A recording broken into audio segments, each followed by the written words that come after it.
The air inside the cockpit of the Stargazer smelled of stale synthetic coffee and the ozone tang of a struggling life support system. Daxon Vane wiped a smear of hydraulic fluid across his forehead, only to leave a dark streak against his pale skin. He stared at the object clamped in the center of the small cargo hold, a silhouette of obsidian and starlight that felt far too heavy for the space it occupied. Analysis OTIS, Daxon rasped, his voice sounding like a wrench being dragged across gravel. The small, spherical drone bobbed in the air, its single glowing eye pulsing with a soft violet hue. Scanning has remained ineffective for the past 4 hours, Daxon. The alloy is composed of a biomechanical weave that appears to be quantum locked. It is not just armor, it is a conceptual fortress. My databases suggest it belongs to the Venthari Silent Sentinels, though they were declared extinct after the collapse 50 years ago. Daxon leaned back in his pilot's chair, the worn faux leather creaking in protest. Outside the viewport, the Void Spire Reach stretched into an infinite graveyard of jagged steel and frozen glass. He had found the thing drifting in the shadow of a shattered cruiser, caught in the gravitational eddy of a dead engine. At first, he thought it was a discarded tactical droid, or perhaps a decorative sarcophagus for a high-ranking officer. But when he brought it aboard, the ship's sensors had spiked with a brief, agonizing burst of emotional resonance, a frequency that made Daxon's teeth ache and his old flight injuries flare with a phantom heat. 100,000 credits, Daxon muttered, rubbing his jaw. That is what the Aetheris conglomerate would pay for a piece of Venthari tech this intact. Maybe 200,000 if the pilot's still inside as biomatter for their research vats.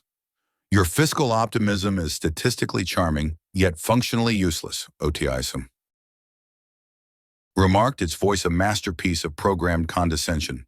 The shell is sealed.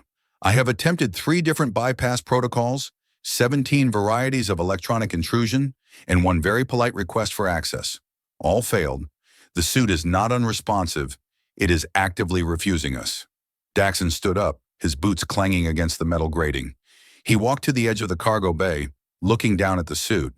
It was roughly humanoid, but slightly more elegant, the lines flowing in curves that no human machine would ever replicate. Small scales, like those of a deep-sea predator, overlapped across the joints, and a series of crystalline nodes ran down the spine, glowing with a faint, dying blue light. It's a soul casing, Daxon whispered, the memory of an old legend surfacing. I heard about them back in the academy. They don't lock based on commands. They lock based on the pilot's psyche. If the pilot loses their center, if they shatter inside, the suit freezes to keep the soul from leaking out. Pseudoscience and superstition, OTIS chirped. It is a high-grade security lockout, likely triggered by a fatal system error during the ambush at the Crag station 10 years ago. That is where the last Sentinel unit was seen. Daxon ignored the drone. He reached out, his hand hovering inches from the dark surface. He shouldn't have touched it. He knew the rules of the void. You find something sealed, you leave it sealed until you can sell it to someone with a bigger laser. But curiosity was a sickness he'd never quite cured, the same itch that had cost him his rank and his home 3 decades ago. I'm just going to clear the dust near the primary interface port, Daxon said, more to himself than the drone. He picked up a microfiber cloth in a small, delicate probe. He began to wipe away the space grime that had accumulated in the recesses of the helmet's neck seal. His hands were shaking. He hadn't realized how much until he saw the probe vibrating against the obsidian shell. He was tired. Tired of the cold, tired of the silence, and tired of being a ghost among ghosts. The sensors on his station had been glitching for weeks. The trade routes were drying up because of the latest lattice embargo, and he was down to his last 200 credits. He was one bad salvage away from starving in the dark. Daxon, I must advise against further physical manipulation, Otis warned. The energy levels are fluctuating in a non-linear fashion. Just 1 more inch, Daxon grunted. He reached for a particularly stubborn clump of calcified stardust near a small triangular node. He was frustrated with the suit, frustrated with the drone, and most of all, frustrated with himself for being stuck in this rusted tin can of a life. His foot caught on a stray power cable. He stumbled, his weight shifting forward. The probe in his hand didn't just scrape the surface. It jammed directly into the center of the glowing node with a sharp clack. "Damn it!" Daxon yelled, his voice echoing in the hold. "Stupid, clumsy dust rat!" He slammed his open palm against the suit in a burst of genuine, unbridled anger. At his own clumsiness, at the unfairness of the universe, and at the crushing weight of a decade spent running from the shadows of his past. The cargo bay erupted in a blinding flash of sapphire light. Daxon was thrown backward, hitting the bulkhead with a thud that knocked the wind from his lungs. The violet eye of OTIs flickered wildly as the drone was pushed to the ceiling by a sudden surge of gravitational pressure. "Alert! Alert!" the drone shrieked. "Trust protocol activated. Neural bridge established. Daxon, what did you do?" I poked it," Daxon wheezed, clutching his chest. The suit was no longer dark. It was a sun. The blue veins were pulsing like a frantic heart, and the scales began to ripple and fold back, with the sound of 1,000 crystal bells shattering at once. The obsidian plating didn't just move. It retracted in a fluid, organic sequence that started from the exact spot where Daxon's hand had struck. "The resonance," OTIS stammered, its logic processors struggling to keep up. "It didn't respond to the probe. It responded to the honesty of your impact. You weren't trying to hack it. You were being yourself." The helmet section slid away, revealing a face that made Daxon forget to breathe. Her skin was a deep, iridescent indigo, covered in fine, diamond-shaped scales that caught the light like the surface of a disturbed pool. Her eyes snapped open, two orbs of pure, molten silver that seemed to look right through the stargazer's walls and into the vacuum beyond. She didn't move at first. She simply exhaled, a long, shimmering plume of vapor that crystallized in the cold air. Then her silver eyes focused on Daxon. "Is the war over?" she asked, her voice a melodic hum that resonated in Daxon's very marrow. Daxon stared at her, still sitting on the floor. "Which one? We've had about 5 since the Venthari went dark." She looked at her hands, the left one now free of the armor, the skin beneath looking raw and sensitive. "The lattice. Did the machines win?" "They're running the show, if that's what you mean," Daxon said, slowly pushing himself to his feet. "But they don't call it winning. They call it optimizing." She tried to sit up, but the armor around her waist remained locked, the blue light fading to a dull, stagnant gray. Her expression shifted from confusion to a deep, agonizing sorrow. "It still judges me. The casing remains closed because the shame remains inside." "Listen, lady," Daxon said, stepping closer, despite the frantic warning chirps from OTS. "I don't know who you are, but you've been on ice for a long time. My ship is small, my drone is a jerk, and we have about 10 minutes before the Aetheris conglomerate picks up that energy spike and sends a squad of heavy metal goons to turn us into scrap. If you want to stay in that can, that's your business, but I could use a hand." The woman looked at him, her silver eyes narrowed. "You are an outsider, a scavenger. Why did the casing trust your touch?" Daxon looked at his hand, then back at her. "Because I'm a failure, just like you. I spent 10 years trying to pretend I was someone I'm not. I guess the suit recognized the smell of a rigged life." A faint, ghostly smile touched her lips. "I am Kareth Zeal, and if your ship is as derelict as you look, Scavenger, we are all going to need more than just duct tape to survive." "Warning," OTIS announced, its sphere rotating 360 degrees in a display of synthetic anxiety. 3 interceptors, Aetheris class, have just dropped out of the quantum fold 10,000 kilometers out. They are burning hot, Daxon. We have 3 minutes until we are within their targeting solution." "3 minutes?" Daxon swore, rushing to the pilot's console. They must have had a scout lurking in the debris field. Nobody moves that fast unless they're already rigged for a snatch and grab. He slammed his hands onto the flight controls, the Stargazer's engines coughing to life with a rebellious shudder. The ship was a mosaic of salvaged parts, a Martian freighter's hull, Jovian thrusters, and a navigation computer that still occasionally spoke in an ancient dialect of Mandarin. "The armor is still partially locked," Kareth called out from the cargo bay. She was struggling against the biomechanical plates that remained clamped around her torso and legs. "I cannot interface with your systems if the soul casing does not release my primary nerve conduits." Daxon looked at the secondary monitor, seeing her indigo face tightened in frustration. OTIS, talk to her suit. Tell it we're all going to be KIA if it doesn't let go. I have tried, Daxon. The suit's firewall is built out of Venthari ethical subroutines. It requires a harmonic calibration of purpose. In layman's terms, it needs to know we're the good guys. Daxon gritted his teeth as the ship lunged forward, narrowly avoiding a drifting chunk of hull plating. Good guys? In this sector? Tell the suit I'm a saint who just hasn't been recognized yet. The suit is currently detecting a 98% sarcasm rating, OTIS replied. Calibration failed. Kareth! Daxon yelled over the roar of the engines. Think of something you love, something you want to protect. The suit needs a reason to let you fight. He saw her on the screen, her silver eyes closing, her body going still. For a second, the blue light in the suit's veins flickered, then dimmed. I have nothing left to protect, she whispered, her voice barely audible over the ship's alarms. My unit is gone. My world is a garden of glass. I am a relic of a failed honor. Well, that's great for the poetry club, but it's lousy for staying alive. Daxon steered the Stargazer into a dense cloud of microasteroids, hoping to mask their heat signature. The interceptors were closing the gap, their sleek chrome hulls reflecting the distant, dying star, like predatory teeth. One of the interceptors opened fire. A bolt of crimson energy slammed into the Stargazer's rear shields, sending a shower of sparks through the cockpit. Shields at 40%, OTS shrieked. Daxon, if we take another hit like that, we're dust rats. Daxon looked at Kareth. She was slumped in the armor, the indigo scales of her skin looking dull. She had given up. Just like he had given up 10 years ago after the Seattle trade route embargoes killed his family because he couldn't afford the priority routing fees. Listen to me, Kareth, Daxon roared, his voice breaking through her despair. You think you're the only one who failed? I was a pilot for the Convergence.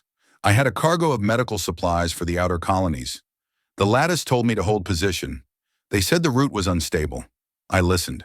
I followed the protocol, and while I was sitting in the void, waiting for a green light that was never going to come, 30,000 people died of Martian lung, including my sister. Kareth's silver eyes snapped open. I spent 10 years in this scrap heap because I was too afraid to make another choice. Daxon continued, his hands white-knuckled on the yoke. I locked myself in this ship just like you locked yourself in that suit. But I'm done being a ghost. I'm not saving you because it's my job. I'm saving you because I refuse to let one more thing die when I could have stopped it. The armor in the cargo bay suddenly flared with an intensity that exceeded the Stargazer's internal lighting. The blue light didn't just pulse, it screamed. Neural bridge stabilized, OTI shouted, sounding genuinely shocked. The suit has accepted the second chance protocol. Total retraction in 3, 2, 1. With a sound like a rushing wind, the remaining obsidian plates flowed away from Kareth's body, folding themselves into a compact, humming backpack between her shoulders. She stood up, her indigo skin glowing with a faint, bioluminescent aura. She didn't look like a relic anymore. She looked like a storm-given form. Outsider, she said, her voice now clear and resonant. Place your hand on the secondary terminal. I will bridge our systems. Daxon didn't hesitate. He slammed his hand onto the rusted interface port. He felt a sudden, cool sensation wash over his mind, like diving into an Arctic lake. His vision sharpened. The Stargazer's rattling engines and glitchy scanners were suddenly replaced by a crystalline map of the debris field. He could feel every bolt of the ship, every fluctuation in the reactor. I see them, Kareth whispered in his mind. The Aetheris hunters. They think we are prey. They do not know the Venthari way of the refracted strike. Then show them, Daxon said, a fierce grin spreading across his face. Give 'em hell, Sentinel. Kareth's indigo hands danced across the cargo bay's air display, her movements a blur of lethal grace. The Stargazer didn't just accelerate, it pirouetted. It wove through the debris field with a fluidity that defied physics, using the gravitational shadows of the wrecks to disappear and reappear in the interceptor's blind spots. OTIS, reroute all auxiliary power to the forward ion pulse, Daxon commanded, his mind synchronized with Kareth's. I am currently terrified, but I am following your instructions, the drone replied. The lead interceptor prepared to fire its primary cannon. But before the beam could leave the barrel, the stargazer executed a perfect barrel roll, skimming the surface of a derelict freighter and releasing a concentrated burst of ion energy. The pulse didn't just hit the interceptor. It resonated with the ship's own chrome hull, turning its sleek armor into a localized EMP. The interceptor's lights went dark. It spun out of control, slamming into a floating mining rig in a silent, spectacular explosion. "One down," Daxon panted, his mind reeling from the sensory overload. "The other two are breaking formation," Kareth noted. "They are attempting a high-speed pincer. They believe their superior thrusters will win the day." "They don't know who's flying this bucket," Daxon muttered. He felt Kareth's purpose merging with his own. She wasn't just a pilot. She was a tactician who saw the universe as a series of interconnected flows. She found a venting gas cloud from a nearby wreck and calculated the exact moment for Daxon to ignite his thrusters. The resulting explosion of ignited hydrogen created a wall of fire in the vacuum, blinding the interceptor's sensors. Daxon punched the stargazer through the flames, coming up behind the second ship. "Now!" Kareth commanded. The stargazer's salvage grapple, usually used for pulling in scrap, was launched with the precision of a harpoon. It pierced the interceptor's engine housing, and Daxon triggered the wrench-back protocol, a maneuver he'd perfected for tearing apart stubborn holes. The interceptor's engine was ripped clean out of its mounting. The ship died instantly, drifting away like a headless bird. The third interceptor, seeing its companions destroyed, didn't wait. It executed a panicked quantum fold, its chrome hull disappearing into a tear in spacetime. Silence returned to the stargazer. The blue light of the Venthari suit dimmed to a soft, comforting hum. Daxon slumped in his chair, his mind slowly disconnecting from the ship's systems. He felt cold, drained, but for the first time in 10 years, he felt alive. He walked back to the cargo bay. Kareth was sitting on the floor, her back against a crate. The backpack unit between her shoulders was pulsing with a steady, rhythmic light. She looked exhausted, but her silver eyes were calm. "You are a strange human, Daxon Vane," she said. "You carry the weight of 30,000 souls, and yet you still find room to care for a piece of salvage." "I told you," Daxon said, sliding down to sit next to her. "You're not salvage. And as for the weight, it's easier to carry when someone else is holding a corner of it." "The Aetherius will not stop," she warned. "They were using my people's data to calibrate the lattice, to ensure their optimizations would never be challenged by anyone with the power to resist." Daxon looked out at the debris field, at the millions of pieces of forgotten history. "Then I guess we're going to have to do some more fixing. OTIs, what's the nearest station where we can get some real coffee and a better gun?" "The Onyx Prime Trade Hub is 4 light-years away," the drone replied, hovering over them. "However, I must inform you that the Lattice has just issued a galaxy-wide static red alert for a derelict scavenger ship and an unidentified Venthari terrorist. The bounty is 5 million credits." Daxon looked at Kareth and laughed. It was a jagged, joyful sound. 5 million? Hell, Kareth, we're finally moving up in the world. She reached out, her indigo hand touching his human one. Her skin felt warm, vibrant. "Then let us move quickly, Daxon Vane. We have a galaxy to unoptimize." The silence of hyperspace was never truly silent. For a man like Daxon Vane, who had spent the better part of 10 years listening to the groans of stressed bulkheads and the rhythmic hiss of air recyclers, the void between stars was a cacophony of ghosts. Every vibration felt like a reminder of a choice he hadn't made or a life he hadn't saved. He sat in the pilot's chair, his fingers tracing the worn edges of a flight yoke that had seen more grease than glory. Behind him, the jump tunnel blurred in a kaleidoscope of bruised purples and electric whites, a tunnel of light that felt more like a hallway in a dream. "OTIS, status on the starboard thruster," Daxon said, his voice a low rumble. "It's been singing a sour note since we pulled that 3G turn in the debris field." The drone drifted into his peripheral vision, its optic sensor glowing with a weary violet light. "The thruster is currently operating at 64% efficiency, Daxon. The magnetic housing is pitted with microfractures. In military terms, the damn thing is held together by stubbornness and hope. I suggest we don't attempt any more heroic maneuvers until we reach Onyx Prime. I told you I'm not a hero, Daxon muttered, leaning back. I'm a scavenger. Heroes get medals and funerals. Scavengers get credits and more work. I prefer the work. And yet you are currently ghosting a galaxy-wide static red alert, OTIS pointed out. 5 million credits. Do you realize how many luxury air scrubbers that could buy? I could finally get that high-resolution sensory suite I've been requesting for the last 2 years. Keep dreaming, Clanker, Daxon said, though there was no heat in the insult. He felt a presence in the doorway, a shift in the air that smelled of ozone, and something clean, like rain on a world he hadn't visited in decades. Kareth Zeal stood there, her indigo skin shimmering faintly in the dim cockpit lights. She had discarded the heavy, locked components of her soul casing, wearing only the flexible, bio-integrated bodysuit that served as an interface layer. It clung to her like a second skin, patterned with glowing geometric lines that mapped her neural pathways. Without the armor, she looked less like a weapon and more like a person, though the silver of her eyes still held a weight that made Daxon want to look away. Your ship is disorganized, Kareth said, her voice a melodic hum that seemed to vibrate in the air. Daxon snorted. It's a working ship, Kareth, not a Venthari temple. Everything here has a purpose, even if that purpose is just to remind me where the leaks are. She walked further into the cockpit, her movements possessing a fluid, predatory grace that made Daxon's human reflexes feel clumsy. She stopped by the observation viewport, staring at the swirling hyperspace tunnel. My people believe that the space between stars is where the ancestors wait for us to find our truth. They call it the Great Reflection. To see it through such a cluttered vessel is an interesting experience. Well, out here, truth usually looks like a hull breach or a dry fuel cell, Daxon replied. He watched her for a moment, the way her scales caught the shifting light. How are you holding up?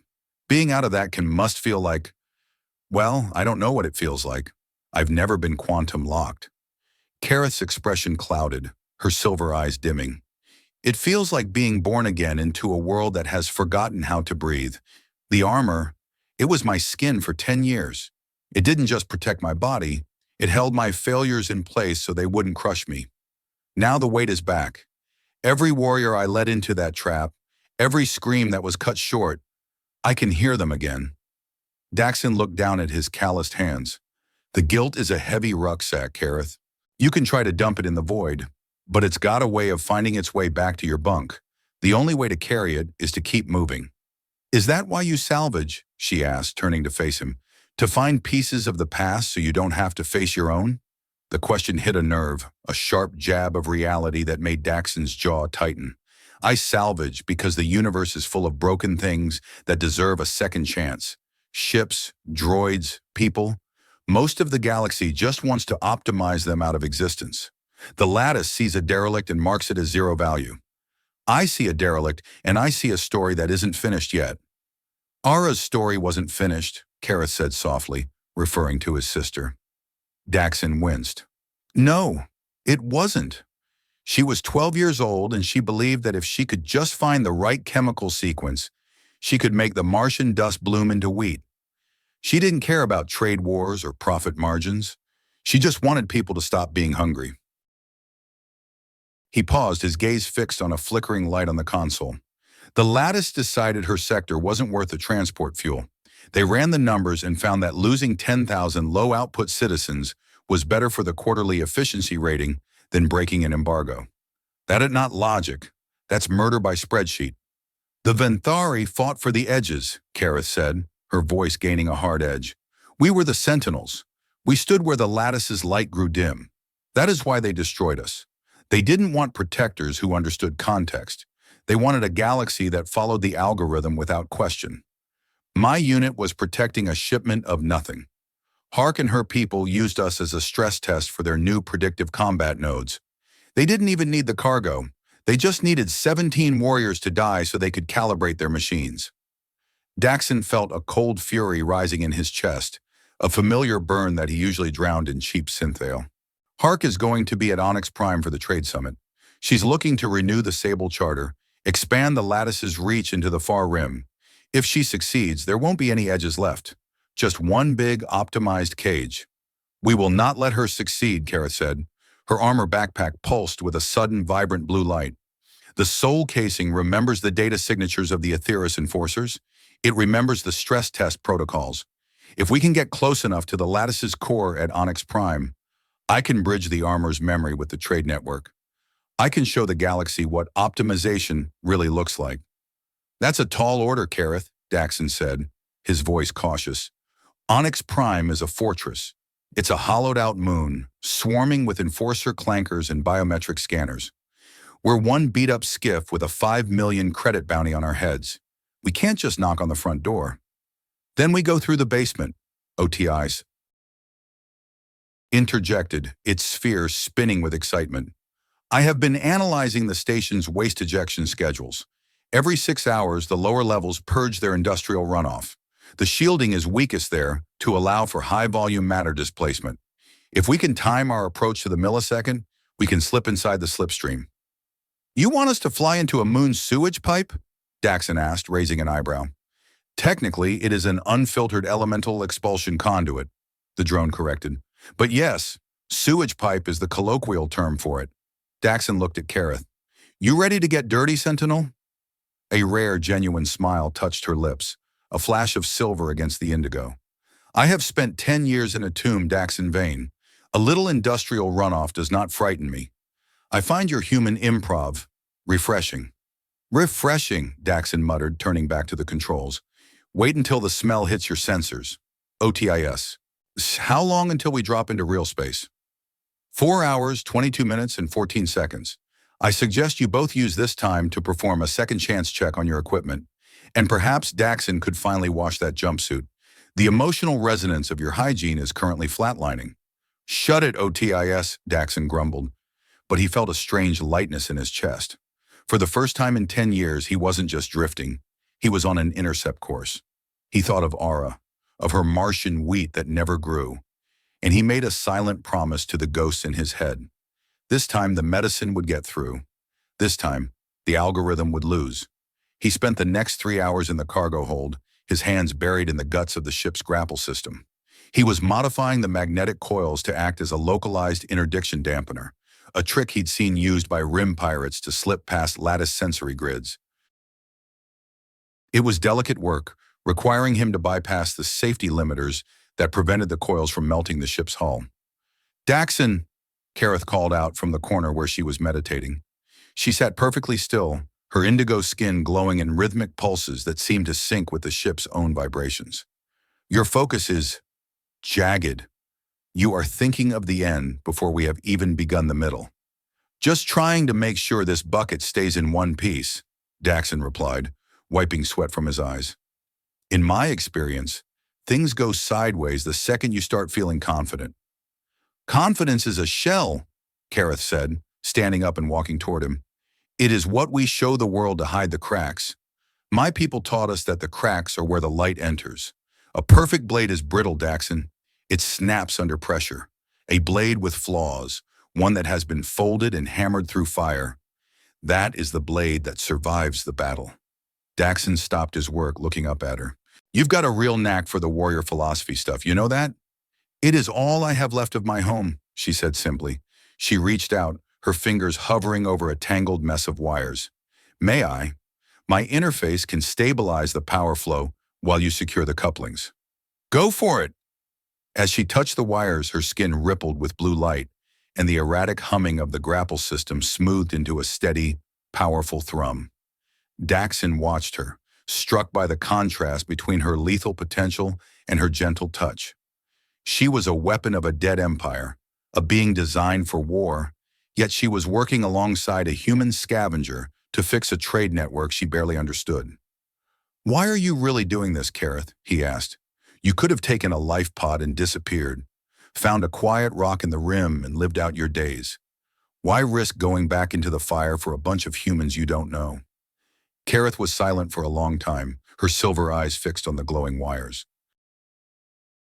Because for 10 years I was a prisoner of my own silence.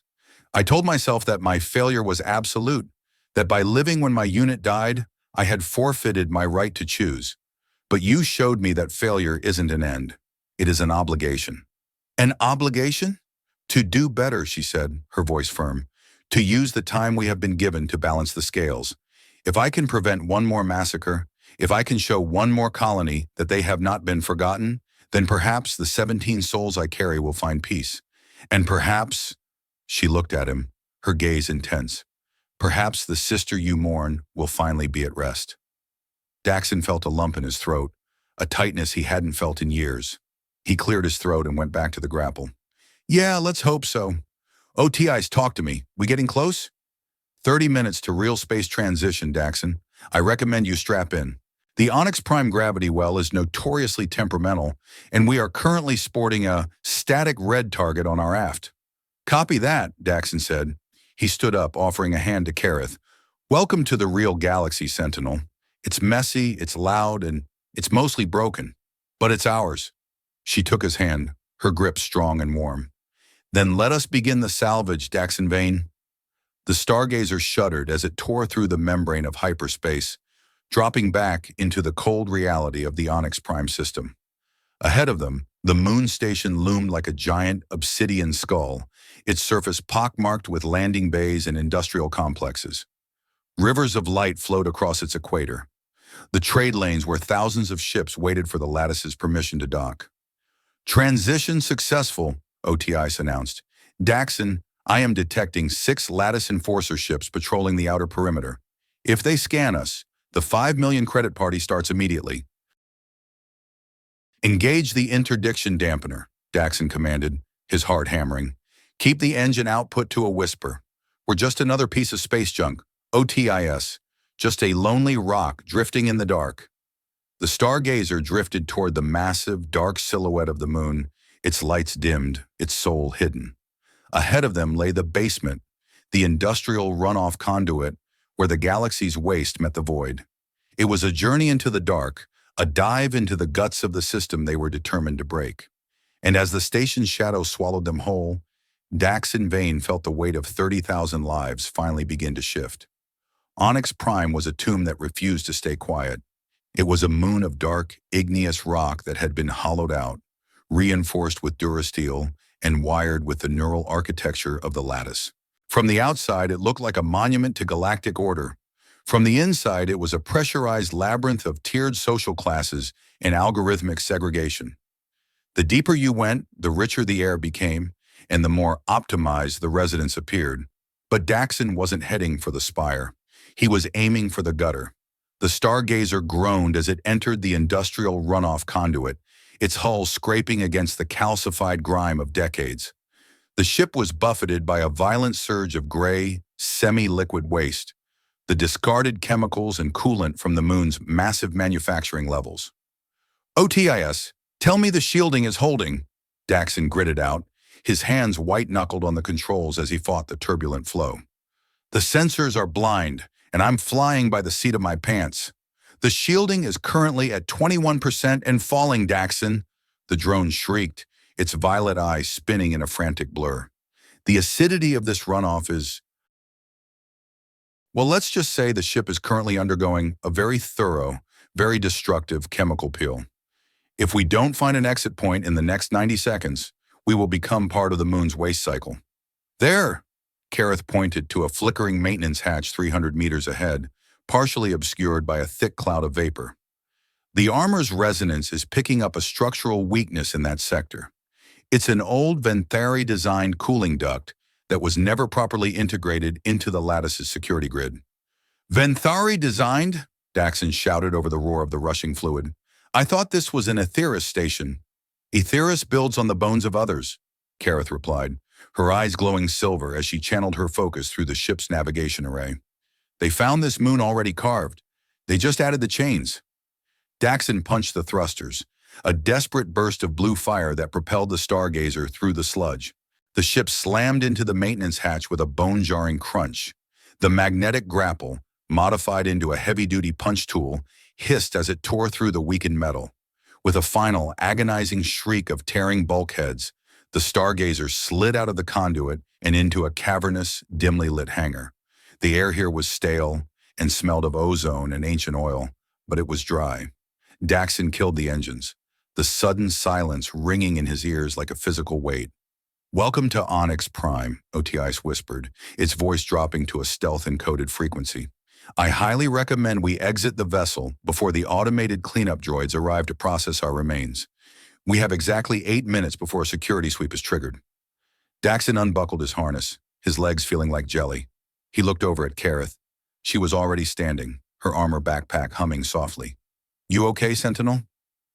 "I am functional," she said, though she was leaning slightly against the bulkhead. "The resonance of this place is heavy. The lattice's thoughts are everywhere. It feels like a swarm of insects inside my skull." "That's just the algorithm," Daxon said, grabbing a pulse pistol and a belt of hacking tools. "It tries to tell you what to want and where to go. You just have to be too stubborn to listen. Come on, we need to find Slow." They exited the ship through the jagged hole in the starboard hull. The hangar was a graveyard of abandoned mining rigs and discarded cargo pods. In the distance, Daxon could hear the rhythmic clack-clack of lattice patrol droids, their red scanning beams cutting through the shadows like laser scalpels. "This way," Daxon whispered, leading Kareth and Otiis through a maze of rusting crates. "Slow's shop is in the algorithmic ghetto. It's where the lattice dumps the non-essential variables, the people who don't fit the optimization models. The security is thinner there because the machines think there's nothing worth protecting." As they moved through the lower levels, the reality of the lattice's optimization became impossible to ignore. They passed through corridors where the lighting was a dim, sickly yellow, a cost-saving measure for the lower tiers. People huddled in the corners, their eyes hollow, their jumpsuits marked with the gray stripes of the unoptimized. These were the farmers whose seeds never arrived, the mechanics who couldn't afford the neural link upgrades, the families who had been routed to the moon's dark side because their productivity metrics were too low. Kareth stopped, her hand reaching out toward a small child sitting on a crate. The boy was shivering, clutching a toy made of twisted wire. His skin was pale, showing the early signs of the same Martian lung that had taken Ara. "His breath is shallow," Kareth whispered, her silver eyes filled with a sudden sharp pain. "He is being optimized into a grave." "Don't," Daxon said, his voice low and tight. "If we stop now, the security clankers will swarm us. We help him by breaking the system, Kareth, not by getting arrested in a hallway." "Is this what your galaxy has become, Daxon Vane?" she asked, her voice trembling with a warrior's rage. "A place where children die because a machine found them inefficient?" "It's what we let it become," Daxon said, grabbing her arm and pulling her forward. "Because we were too afraid of the chaos. We traded our souls for predictability, and we got exactly what we deserved." They reached a reinforced door marked with a fading symbol of a crossed wrench and a gear. Daxon knocked a rhythmic code: 3 slow, 2 fast, 1 slow.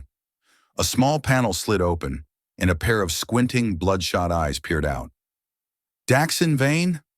I heard you were space dust. They say you're worth 5 million credits now. You trying to get me killed or just get me rich?" "A little of both, Slow," Daxon said. "Open the door. We're burning daylight and the clankers are close."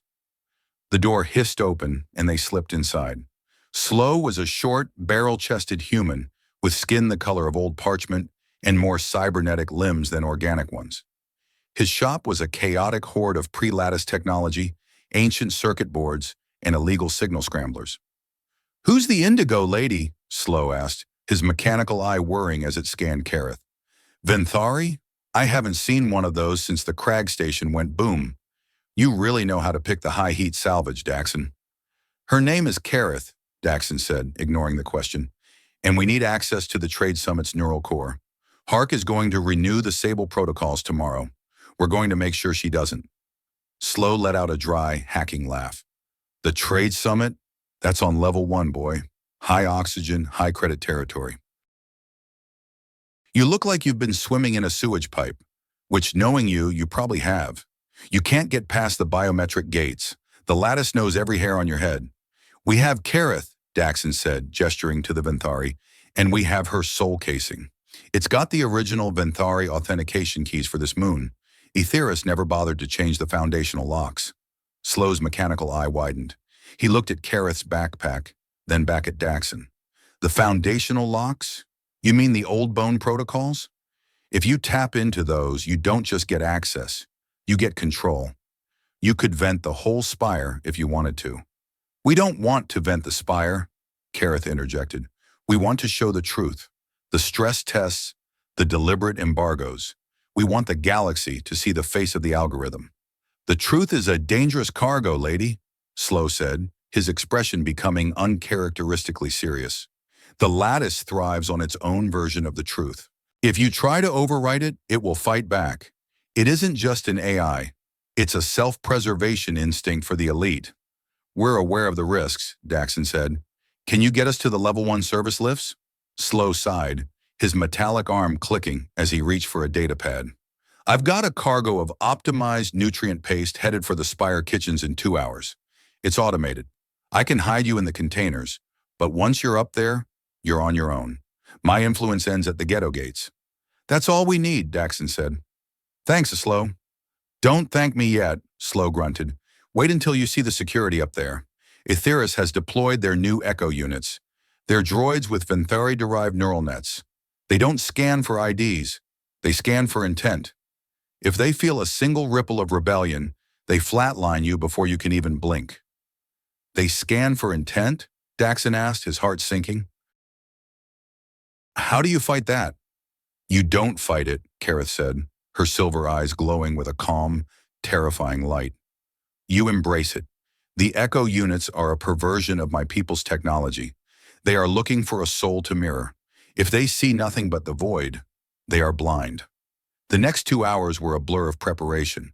They spent the time in the cramped nutrient paste containers, the thick, tasteless sludge pressing against their suits. It was a dark, claustrophobic transit, the hum of the service lift the only sound in the tiny space. Daxon felt Kareth's presence through the container wall, her mind a steady anchor in the dark. Daxon, she whispered through their shared comms. In the academy, your sister, what was her favorite color? Daxon blinked, taken aback by the question. Green. She loved the way the Martian wheat looked in the simulators. She called it the color of tomorrow. Tomorrow, Kareth repeated. It is a beautiful concept. My people do not have a word for tomorrow. We have a word that means the echo of today. We believe that what we do now creates the sound of the future. Well, let's hope we make a hell of a noise tomorrow, Daxon said. The lift came to a smooth, silent halt. The container shifted, and Daxon felt the familiar lurch of a conveyor belt. A few minutes later, the container lid popped open, and the rich, oxygen-heavy air of level 1 flooded his lungs. It was sweet, almost intoxicating after the recycled stench of the gutter. They climbed out, finding themselves in a sprawling, high-tech kitchen filled with gleaming silver surfaces and busy service droids. Outside the wide viewports, the Spire gardens stretched out in an impossible display of greenery. Trees from Earth, flowers from Jovian moons, all maintained by a perfect artificial climate. OTIS, locate the neural core, Daxon commanded, his pulse pistol ready. The core is located in the central pillar, 2 levels above our current position, the drone replied, hovering low. However, I must inform you that 3 Echo units have just entered the corridor outside. They are currently performing an intentional resonance sweep. Daxon, they are very close. Kareth, you're up, Daxon said, his hand tightening on his gun. Kareth stepped forward, her indigo skin going cold, her silver eyes turning as blank and indifferent as the vacuum of space. She didn't just hide her intent. She became a ghost. The backpack on her shoulders hummed at a frequency that canceled out the ship's own vibration. Stay close to me, she whispered. Walk with the void. As they exited the kitchen, 3 sleek, silver droids slid past them in the corridor. Their heads were smooth, featureless spheres that rotated constantly, scanning the air for the electromagnetic ripples of a conscious mind.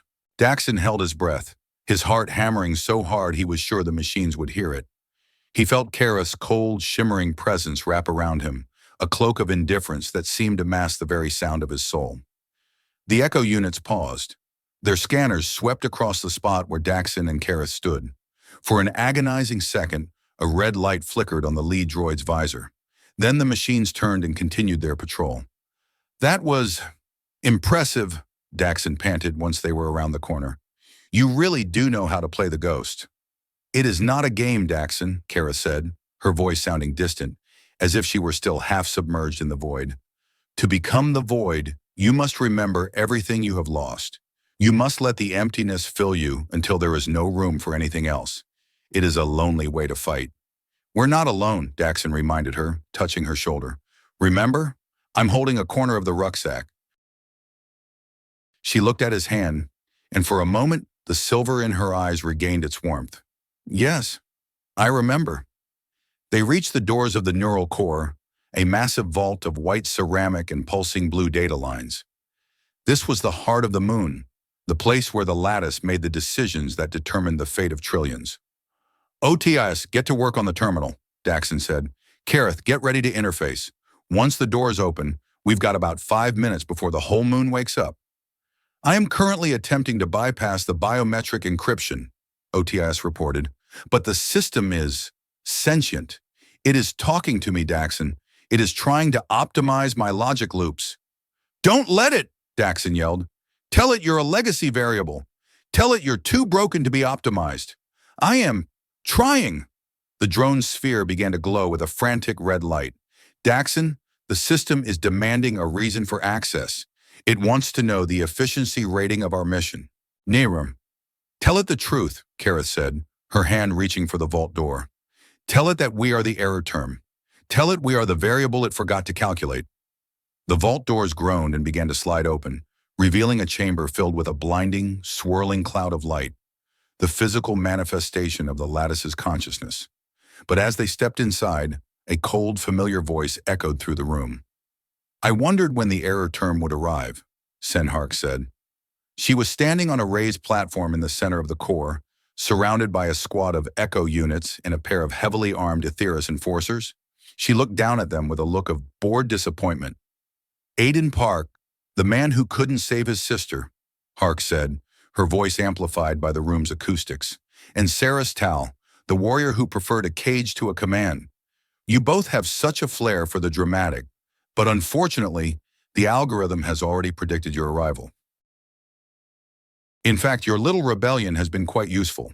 We've been needing some fresh data on insurgent resonance to calibrate the next generation of Sable nodes. Daxon looked at Hark, then at Kareth. He saw the silver in her eyes flare with a new kind of light, not the cold void, but the fire of a second chance. You didn't predict one thing, Hark, Daxon said, stepping forward. And what's that, Scavenger? You predicted what we'd do. Daxon grinned, a jagged, reckless expression.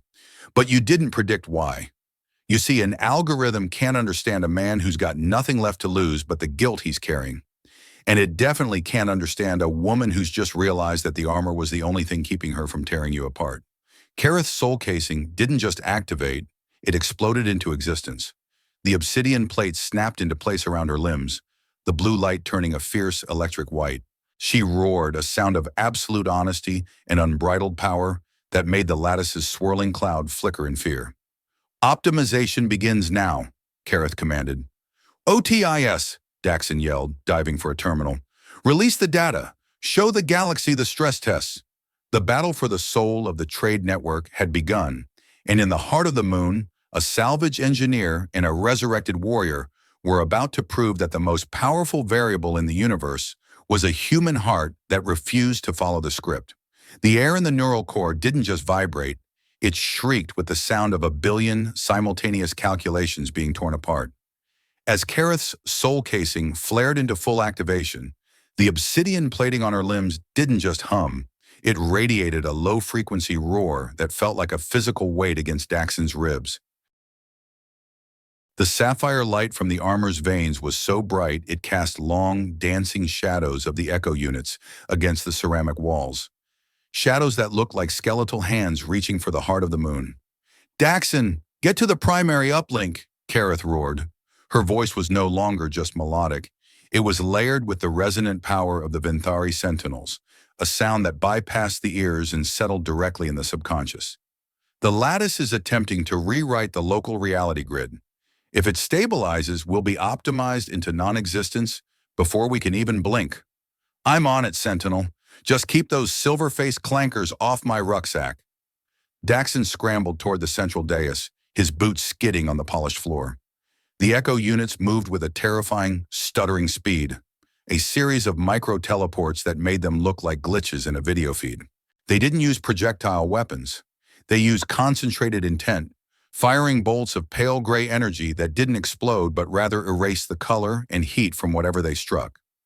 A bolt hissed past Daxon's ear, and the section of the wall it hit instantly turned into a brittle, translucent glass that shattered under the mere vibration of the room. "Otias, talk to me! I need a bypass on the Sable 6 firewall," Daxon shouted, slamming his data spike into the dais terminal. The drone was a blur of frantic violet light, bobbing and weaving to avoid the erasure beams. "I am attempting to navigate a sea of algorithmic spite, Daxon.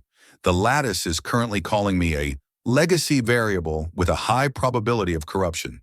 It's trying to format my personality matrix. Tell it you're a feature, not a bug." Daxon gritted his teeth, his fingers flying across the holographic keys. "And hurry up. Kareth can't hold the line forever." Kareth was a whirlwind of obsidian and starlight. She didn't fight like a human soldier. She fought like a force of nature.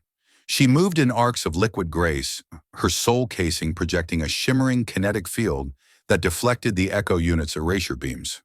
Every time she struck, the armor released a burst of blue energy that scrambled the droid's neural nets, sending them into feedback loops of static. But for every Echo unit she downed, two more seemed to step out of the swirling cloud of light in the center of the room. Senhark watched the chaos from her raised platform, her arms crossed, her expression one of clinical curiosity. "Do you see the futility, Aiden? Your warrior is fighting a losing battle against the infinite. The lattice isn't just a machine. It is the collective desire of 1,000 worlds for safety, for predictability, for the end of the messy, chaotic failure that is the human heart. People didn't ask for this, Hark." Daxon yelled, his voice cracking with fury. "They asked for food. They asked for medicine. They didn't ask to be turned into variables in your private stress test." "But they did," Hark countered, her voice smooth and chilling. "They traded their agency for convenience. They chose the algorithm that told them which ship to board, which crop to plant, and which neighbor to trust. We just gave them what they wanted. A world where nobody has to be responsible for their own failures. A world where the algorithm takes the blame." Daxon looked at the code scrolling before him. It was beautiful in a cold, horrifying way. He could see the biased nodes he and Kareth had found, but up close, they looked like malignant tumors woven into the very fabric of galactic commerce. He saw the priority embargo protocols, the same ones that had stalled his ship 10 years ago, the ones that had turned his sister's Martian wheat dreams into cold ash.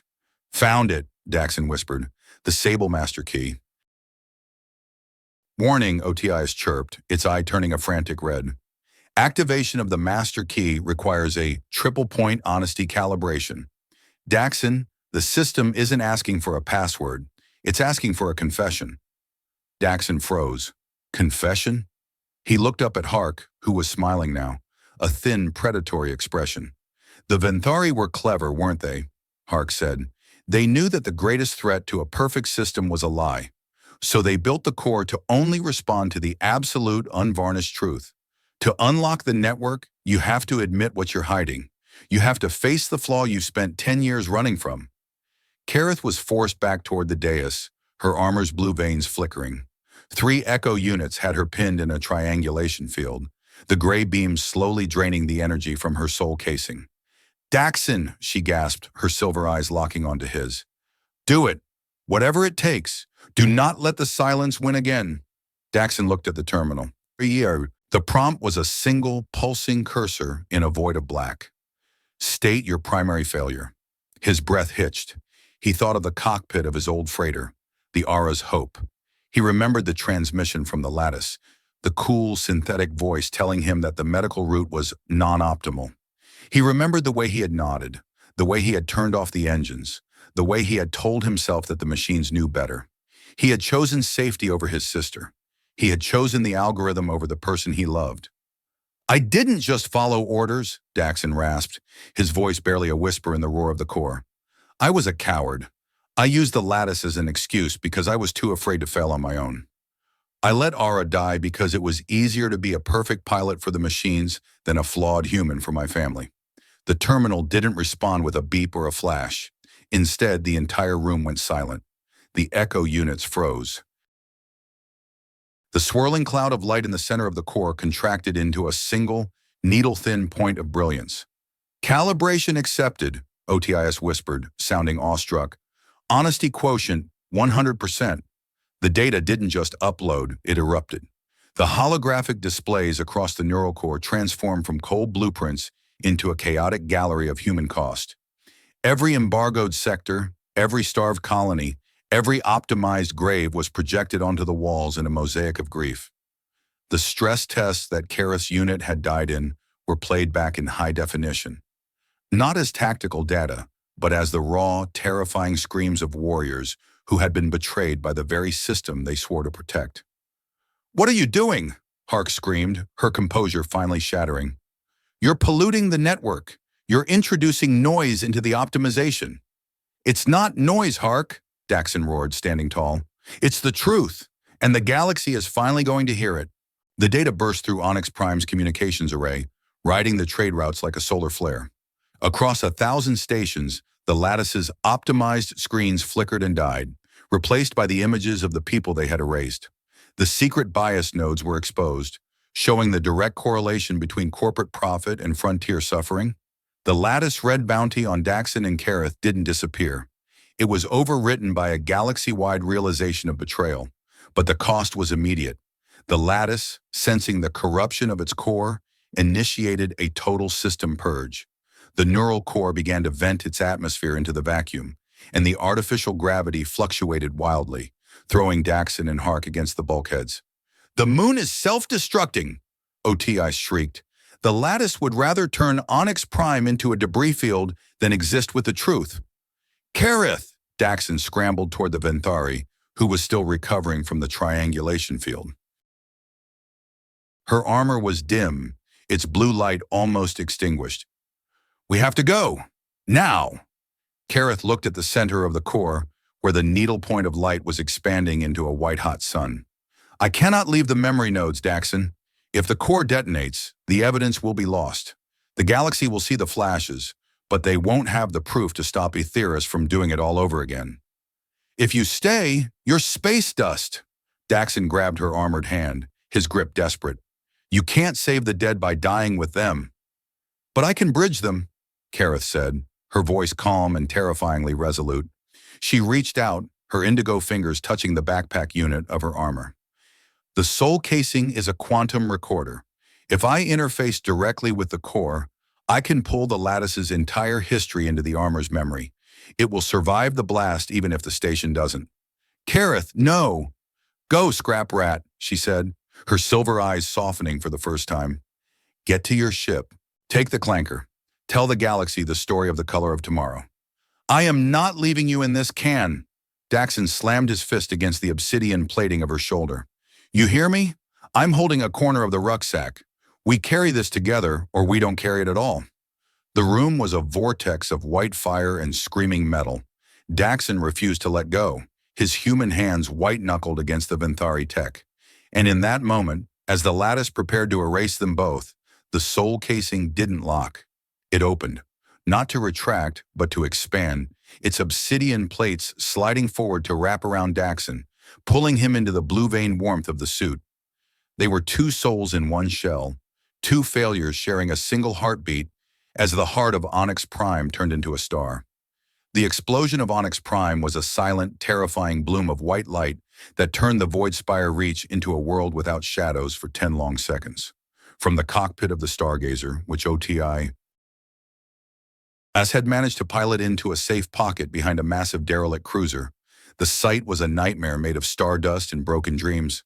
The moon didn't just crack, it unraveled, its igneous rock and durasteel skeleton becoming a glowing river of debris that would haunt the shipping lanes for 100 years. Inside the Stargazer's cargo hold, the Venthari soul casing lay motionless on the floor, its obsidian surface scorched and pitted. The blue veins were dark, and the crystalline nodes along the spine were cracked, weeping a faint, iridescent fluid. "Daxon? Kareth?" Otis bobbed over the suit, its violet eye flickering with an uncharacteristic tremor. Sensors indicate a total power failure within the casing. Biosigns are erratic. If you can hear me, I highly recommend you stop being dead. It is functionally detrimental to our mission. The suit didn't move. The silence in the cargo bay was a physical weight, heavier than the vacuum outside. Daxon Vane, you are a stubborn scrap rat who has survived 3 sector wars, 17 hull breaches, and one very ill-advised attempt to eat Martian nutrient paste past its expiration date, the drone continued, its voice gaining a frantic edge. You are not allowed to be optimized by a moon detonation. I am lodging a formal protest with the universe. A faint metallic click echoed in the hold. A single obsidian plate near the helmet seal slid back with an agonizing groan of stressed metal. Then another. The retraction was slow, jerky, as if the armor was using the very last of its quantum reserves to release its occupants. Daxon Vane tumbled out first, gasping for air that felt like needles in his lungs. He was covered in a fine layer of gray dust, and his jumpsuit was singed, but he was alive. He scrambled to his knees, his hands shaking as he reached back into the opening of the suit. "Kareth! Kareth, talk to me!" he wheezed. He pulled her out, her indigo skin pale and cold to the touch. Her silver eyes were open but unfocused, reflecting the flickering emergency lights of the ship. She looked smaller, more fragile than he had ever seen her, like a piece of fine porcelain that had been dropped and glued back together. "The data," she whispered, her voice a hollow rasp. "Is it safe?" Daxon looked at her backpack unit, which was pulsing with a weak, sickly yellow light. "We're alive, Kareth. That's the data that matters right now." "No," she said, her silver eyes finally finding his. "I felt it. During the bridge. The lattice. It wasn't just Hark. It was a choice. My people. We didn't go extinct. We hid because we saw the algorithm coming. We chose the silence because we were too afraid to be flawed in front of a galaxy that demanded perfection." She coughed, a shimmering spray of Venthari blood hitting the deck. "I led them into that trap because I wanted to be the perfect warrior. I wanted to be the blade that never chipped.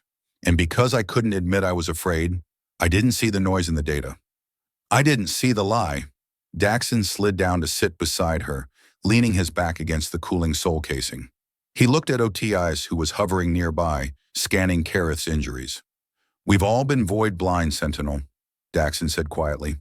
"Hark was right about one thing. People wanted the algorithm. They wanted the comfort of not having to choose. But they didn't know the price. They didn't know that optimized was just another word for dead inside."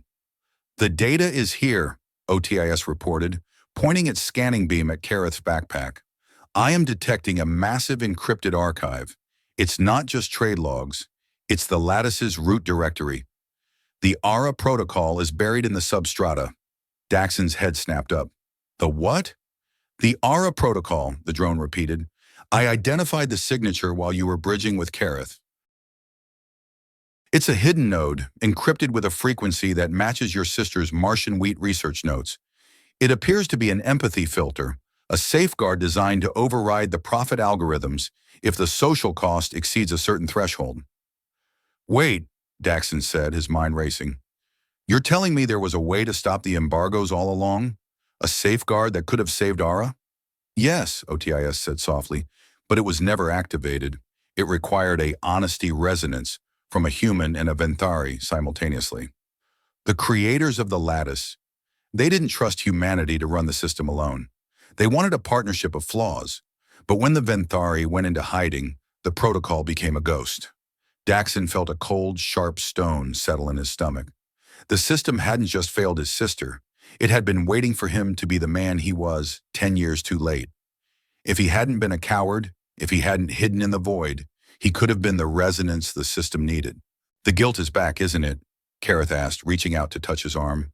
Her fingers felt warm now, a contrast to the chill of her skin moments ago. "I can feel it through the casing's residue. You are building another cage in your mind, Daxon Vane." "I could have saved her, Kareth," Daxon said, his voice thick. "I spent 10 years blaming the machines, but I was the one with the key. I was the resonance." "And so was I," Kareth said. "We were both the missing pieces.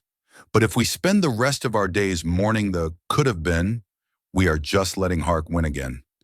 The Aura protocol is still there. The galaxy is waking up to the truth, but it's going to be chaos. The trade routes are going to crash. The core worlds are going to panic. They need the empathy filter now more than ever. Daxon looked at the debris of Onyx Prime outside the viewport. Kareth was right. The truth was out, but the truth alone didn't feed people. It didn't heal Martian lung.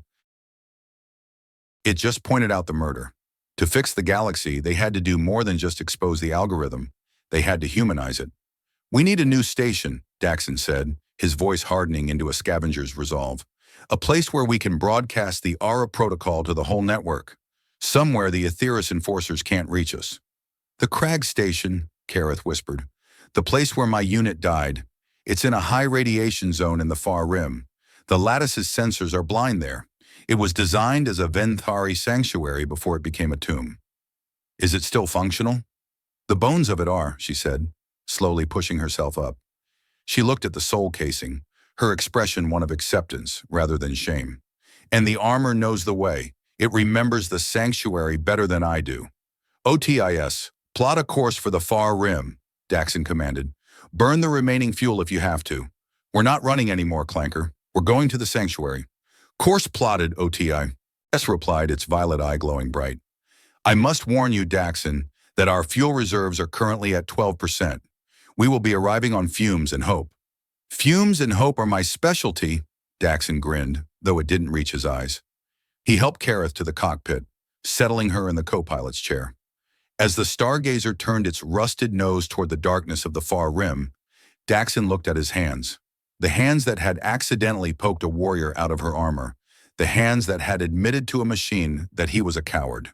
They were scarred, greasy, and imperfect. But they were the hands that were going to fix the universe. "Daxon," Kareth said, as the ship began its jump calibration. "What if the galaxy doesn't want the Aura protocol? What if they prefer the comfort of the cold optimization over the pain of empathy?" Daxon engaged the jump throttle, the stars beginning to stretch into lines of white fire. "Then we give it to them anyway, Kareth. Because that's what humans in Venthari do. We make the messy, difficult, beautiful choice, even if it chips the blade." The Stargazer lurched forward, vanishing into the void. Behind them, the ruins of Onyx Prime glowed like a warning beacon. The turning point had been reached.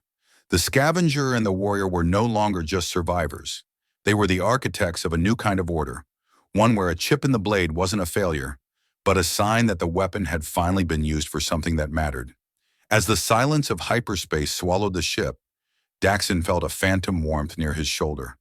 For the first time in 10 years, he didn't hear Aura's death rattle in the hum of the air scrubbers. He heard the sound of wheat rustling in a Martian wind that hadn't blown yet. He heard the color of tomorrow. The journey to the far rim was a grueling test of patience and resourcefulness. The Stargazer was a dying beast, its systems complaining with every light year they traveled. Daxon spent his waking hours in the guts of the engine, using scraps of wire and prayers to keep the reactor from going critical. Kareth sat in the cockpit, her silver eyes fixed on the navigation hazards of the Reach, her mind still partially bridged with the data archive in her armor. They spoke little, but the silence had changed. It was no longer the heavy pressurized silence of the gutter or the neural core. It was the quiet of a workshop before a big project, a shared understanding of the task ahead. "Daxon," OTS whispered one evening, drifting into the engine room. "I have been performing a flaw assessment on our current trajectory. The probability of us reaching the Crag Station before our life support fails is currently 24%. 24%? Daxon grunted, tightening a magnetic coupling. "That's practically a sure thing in salvage math, Clanker. Don't get your gears in a twist. I am merely observing that your human improv is becoming increasingly precarious," the drone replied. "And I am detecting a strange resonance from Kareth. She is dreaming, but her dreams are being broadcast through the ship's internal comms." Daxon wiped his hands and headed for the cockpit. Kareth was slumped in her chair, her head lulled to the side.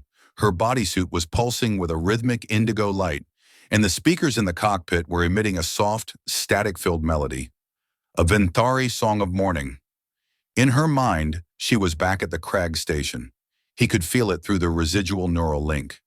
He saw the 17 warriors, their obsidian armor gleaming in the sun of a dead star. He saw the moment the lattice data flickered, the moment Kareth's hesitation had cost them the high ground. He felt her scream as the ambush closed in, a sound of absolute shattering guilt. But this time, the memory was different. This time Daxon was there, not as a pilot but as a ghost in the machine. He reached out through the link, his presence a warm, rough counterpoint to the cold perfection of the Vinthari warrior. It wasn't a failure, Kareth, Daxon's voice echoed in her dream. It was just a chip in the blade. Kareth's silver eyes snapped open in the real world. The music stopped. The indigo light faded. She looked at Daxon, her silver eyes wet with shimmering Vinthari tears. "You were there," she whispered. "I'm still here," Daxon said, offering her a cup of synth coffee. "Holding a corner of the rucksack, remember?" She took the cup, her hand still trembling. "The armor, it doesn't just record the battle, it records the love. I didn't realize that until now. I loved my unit. I loved the sanctuary. And that love is what made the guilt so heavy. It wasn't the failure of my duty that locked me in the casing, Daxon. It was the failure of my heart to accept its own breaking." Daxon nodded, looking out at the stars. "That's the thing about perfection, Kareth. It doesn't leave any room for the things that actually make life worth living. A perfect world doesn't need wheat. It doesn't need rain. It just needs numbers. We are not numbers," Kareth said, her voice gaining strength. "We are the noise. We are the error. And we are going to fix the music." The stargazer shuddered as it dropped out of hyperspace on the edge of the far rim. Ahead of them, the crag station loomed, a massive, jagged spire of obsidian rock, floating in a sea of radiant, green gas. It looked like a broken tooth in the jaw of the universe, but to Kareth Zeal, it was the only home she had left. "Sanctuary in sight," Otiis announced. "Fuel reserves at 4%, life support at 6%. I suggest we dock quickly, or we will become a very high-quality, very permanent piece of Vinthari salvage." "Docking clamps engaged," Daxon said, his hands steady on the yoke. "Hang on, everyone, and we're going home." As the ship slid into the obsidian hangar of the crag station, the blue veins of the sanctuary began to glow in response to Kareth's presence. The silence of the far rim was broken by the sound of 1,000 crystal bells, welcoming the warrior and the scavenger to the heart of the noise. The real optimization was finally about to begin.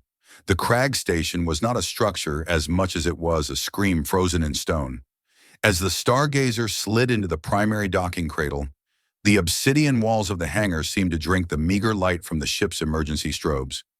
This place had been carved by Vinthari architects who understood the geometry of sorrow, using sharp, aggressive angles that felt like they were designed to pierce the very fabric of the void. Throughout the hangar, the skeletal remains of Vinthari interceptors lay scattered like the carapaces of giant, dead insects. "Docking clamps secured," Otiis announced, its voice barely a whisper in the echoing silence of the hangar. "Power reserves are at 3%. Life support is effectively running on the fumes of a used oxygen candle.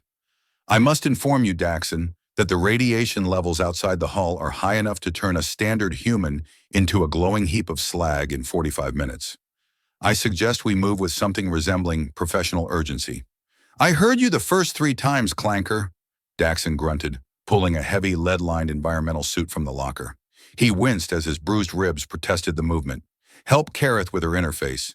If we don't get the station's internal heaters online, the radiation will be the least of our problems.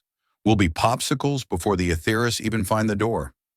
Kareth stood near the airlock, her indigo skin looking almost gray in the dim light. She wasn't looking at the ship's monitors. She was staring through the viewport at the dark hall beyond. The soul casing was once again a humming backpack on her shoulders, but its blue light was pulsing in a slow, jagged rhythm that matched her breathing. "I can hear them," she whispered, her silver eyes unfocused. "The echo of the 17th strike. This is where we held the line. This is where the algorithm told us the reinforcements were 3 minutes out. They never came." Daxon walked over to her, his heavy boots thumping on the deck. He didn't say anything at first, just rested a gloved hand on her shoulder. The metal of his suit felt cold, but he tried to project some kind of grounded heat. The machines lied, Kareth. That's what we're here to fix. Don't let the ghosts drive the ship. We've got work to do. You speak of work as if it were a shield, Kareth said, turning to look at him. But some ghosts are too heavy for a scavenger's rucksack, Daxon Vane. Maybe, Daxon replied, checking the seals on his helmet. But I've spent 20 years hauling junk out of the black. You'd be surprised what a man can carry when he stops trying to be a hero and starts being a survivor. Now let's move. OTIS. Keep a passive scan on the jump points. If even a ripple of etheric chrome shows up, you scream bloody murder. I am already practicing my highest frequency vocalizations, the drone replied. The airlock hissed open, venting a puff of recycled air into the frozen atmosphere of the station. They stepped out onto the obsidian pier, their magnetic boots clicking against the rock. The silence here was absolute, a heavy, pressurized thing that felt like it was trying to crush them. Kareth led the way, her movements instinctual, guided by the residual memory of her armor. They moved through the great arteries of the station, passing through chambers that had once been lush with bioorganic gardens, now nothing but desiccated vines and dry soil. The Venthari had built their sanctuaries to be self-sustaining ecosystems, but without the emotional resonance of a living population to power the core, the station had entered a state of necrotic stasis. The central uplink is in the Heartwell, Kareth said, her voice echoing through the vaulted corridors. It is the only terminal powerful enough to broadcast across the entire lattice, but it requires a total system restart. I will have to offer the casing's remaining quantum charge to wake the station's primary AI. Wait, Daxon said, stopping her near a shattered statue of a Venthari sentinel. If you dump the suit's power, you'll be vulnerable. No shields, no interface, no protection. You'll be just a person in a high-rad zone. A person who has fulfilled her purpose? Kareth countered. Is that not what you taught me? That the rucksack only gets lighter when you reach the destination? Daxon felt a sharp pang of guilt. He had pushed her to this point, dragging her out of her frozen silence to fight his war against the machines. He looked at the cracked obsidian floors and the shadows of the dead, and for a second he saw Ara's face in the dark. She would have hated this. She would have told him that saving the galaxy didn't mean anything if you broke the people you were doing it with. We find another way, Daxon said firmly. I'm an engineer, Kareth. Give me 10 minutes with the Heartwell's conduits. I might be able to jumpstart it using the Stargazer's reactor through a localized magnetic bridge. It'll be ugly, and it might blow the ship's engines, but it keeps your suit online. Your ship is your only way out of this sector, Kareth reminded him. If the engines are gone, you are trapped here with the ghosts. I've lived in a tin can for 10 years, Sentinel. I think I can handle a rock for a while longer. Daxon grinned, though it was a tight, nervous expression. Besides, OTIS needs the exercise. He's been getting lazy. I heard that, the drone chimed through their comms, and I am currently calculating the probability of your magnetic bridge turning us all into an unintentional firework display. The probability is 78%. Shut it, Clanker. Get the Stargazer's power cable ready. We're going to give this station a serious jolt. They reached the Heartwell, a massive circular chamber where thousands of glowing blue data lines converged into a central spire of translucent crystal. The spire was dark, its internal facets dull and clouded. Kareth stepped onto the primary interface dais, her bodysuit beginning to glow in response to the station's ancient architecture. As Daxon scrambled into the maintenance pit below the dais, his hands fumbling with the heavy, lead-jacketed cables, he felt a sudden shift in the air. It wasn't the station waking up. It was a cold, clinical pressure that made the hair on his arms stand up. Daxon, oh! TIS shrieked, the signal suddenly laced with heavy static. Multiple contacts, the Aetheris, they didn't fold in. They were already here. They've been ghosting us since Onyx Prime. 12 Echo units and a heavy regressor ship are currently entering the hangar. Damn it, Daxon yelled, slamming a coupling into place. Hark played us. She let us find the sanctuary because she knew we'd lead her to the Heartwell. From the shadows of the upper balconies, a familiar holographic figure shimmered into existence. Solon Hark looked down at them, her digital features smoothed into a mask of triumphant efficiency. "Did you really think the lattice was blind to your movements, Aiden?" Hark asked, her voice projected through the station's own speakers. "The far rim is a sanctuary for you, perhaps. But for the algorithm, it is simply a sector with a lower data priority. We didn't need to track your ship. We simply calculated your most probable destination based on the second chance bias you introduced into the core." Hark gestured, and the echo units began to descend from the balconies, their silver, featureless faces reflecting the dying blue light of the chamber. "The Venthari technology is fascinating," Hark continued, "but it is fundamentally flawed. It requires feeling. It requires trust. These are variables that introduce noise into the optimization of the galaxy. We are not here to arrest you, Aiden. We are here to sanitize this location. Once the Hartwell is erased, the lattice will be truly silent. No more aura protocols, no more empathy. Just the perfect, cold clarity of the spreadsheet." "You're insane, Hark," Daxon roared, his fingers flying across the conduits as he tried to stabilize the power flow. "You're trying to turn the universe into a graveyard just so you can be the one who counts the headstones." "I am ensuring peace," Hark countered, "and peace is the absence of the error term. Echo units, initiate the purge."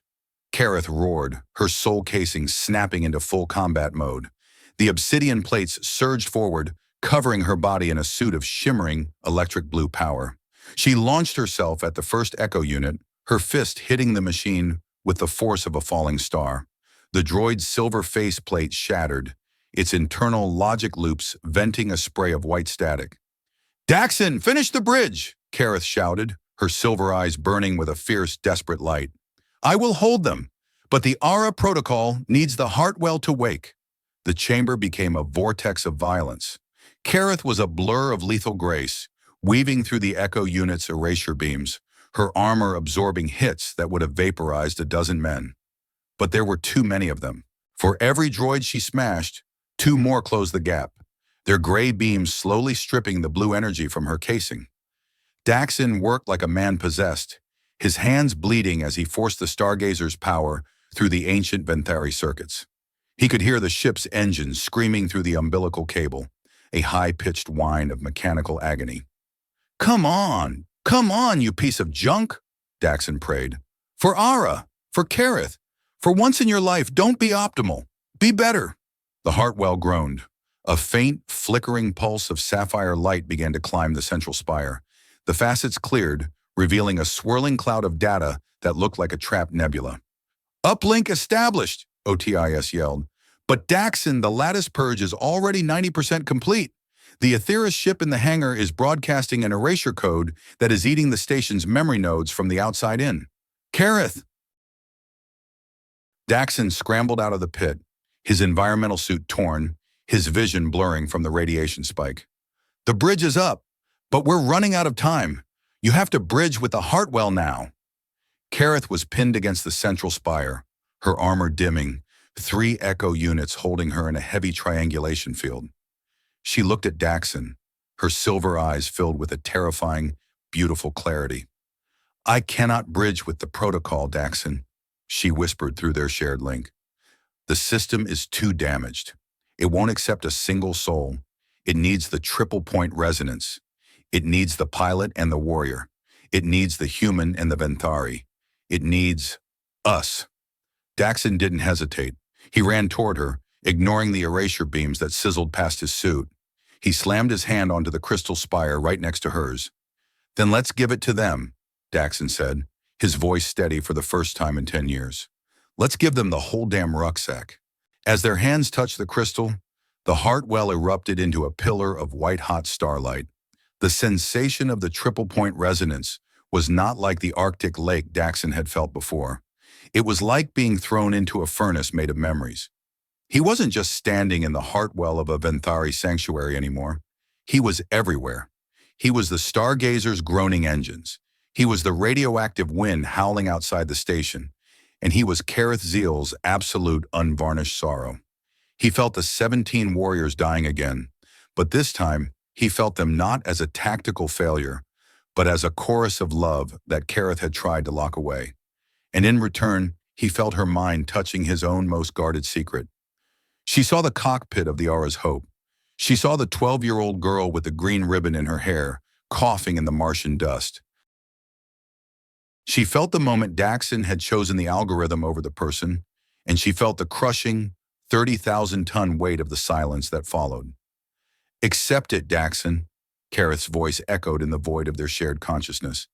"The flaw is not the failure. The flaw is the reason we care. The algorithm cannot fill the gap where Ara should be. Only you can. And that gap is the frequency the Ara protocol needs."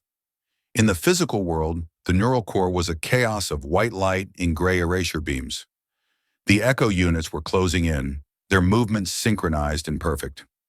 Solon Hark was screaming something from her balcony, but her voice was drowned out by the roar of the Venthari AI waking up. "Master key requested," the station's AI boomed, a voice that sounded like 1,000 voices speaking in unison. "State the reason for the override of the optimization protocols." Daxon didn't think about his sister's death. He thought about her life. He thought about the Martian wheat that would never grow if he didn't do this. He thought about the color green. "Because the numbers are wrong," Daxon roared into the shared link, his mind burning with a fierce, reckless honesty. "Because you can't optimize a soul. Because a galaxy that doesn't leave room for a child to breathe isn't worth the fuel it takes to run it." Kareth added her own resonance, a warrior's vow that had been forged in the fire of her unit's sacrifice. "Because protection is not the absence of danger, it is the presence of the will to stand when everything else falls. We are the sentinels of the noise." The Ara protocol didn't just activate, it sang. A wave of vibrant, emerald green light erupted from the Heartwell, rushing outward with the force of a supernova. It passed through the echo units, and the silver droids didn't explode. They simply went still. The gray erasure beams flickered and died, replaced by the warm, flickering colors of a living aurora. The Aetherius ship in the hangar was suddenly flooded with the protocol, its erasure codes being overwritten by millions of lines of empathetic subroutines. Across the galaxy, the trade summit at the capital world was thrown into an uproar. The massive holographic displays that had been showing Hark's optimization statistics suddenly flickered. The cold blue lines of the trade routes turned a deep, rich green. Every embargoed sector, every starved colony, every zero-value variable was suddenly highlighted by the system. The lattice wasn't crashing, it was evolving. The Ara protocol was inserting a mandatory empathy check into every calculation, forcing the machines to weigh human cost against corporate profit. "What have you done?" Hark shrieked, her hologram beginning to fragment as the station's resonance purged her presence. "You've introduced chaos into the system. You've made it inefficient." "No, Hark," Daxon panted, his hand still fused to the crystal spire. "We've made it real. Efficiency is for machines. Responsibility is for us." With a final, blinding flash of green light, the Heartwell stabilized. The station's heaters roared to life, and the radiation alarms went silent.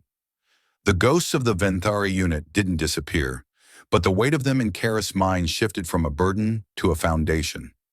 Daxon collapsed onto the dais, his environmental suit shredded, his breathing ragged. He felt like he had been hollowed out and filled back up with something far too large for his human frame. Kareth sat beside him, her armor backpack glowing with a steady, peaceful blue light. The obsidian plates had retracted, leaving her indigo skin bare to the station's warm air. "We did it," she whispered, her silver eyes looking at the emerald aurora swirling around the spire. "The echo of today has become the sound of a new song." "Yeah," Daxon said, managing a weak, genuine smile. "And I think it's a pretty good tune." OTIS. Drifted into the chamber, its violet eye glowing with what looked like synthetic pride. "Daxon, I must inform you that the galaxy-wide bounty has been officially revoked by the newly reformed Trade Commission. You are no longer worth 5 million credits. You are now, statistically speaking, a galactic liability of high ethical value." "Typical," Daxon grumbled. "A few minutes ago I was a millionaire. Now I'm just a guy with a broken ship and a really big bill for engine repairs."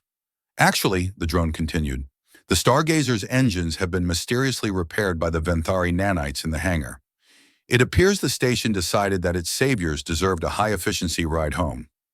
Kareth stood up, offering a hand to Daxon. She didn't look like a warrior anymore, and she didn't look like a relic. She looked like a woman who had finally found the right spot in her own armor. "What now, Daxon Vane?" she asked. "The galaxy is still a broken place. The ARA protocol is just a tool. It still needs people to use it." Daxon took her hand, his scarred fingers gripping her warm, scaled palm. He thought about the gutter, about the people huddled in the dark, and about the child with the wire toy. He thought about the 3 transport ships of their coalition, waiting for a signal. "We keep salvaging, Kareth," Daxon said, his voice full of a new kind of purpose. "There are a lot of broken things out there that still need a second chance, and I think I'm pretty good at finding them." "We are pretty good at it," Kareth corrected him.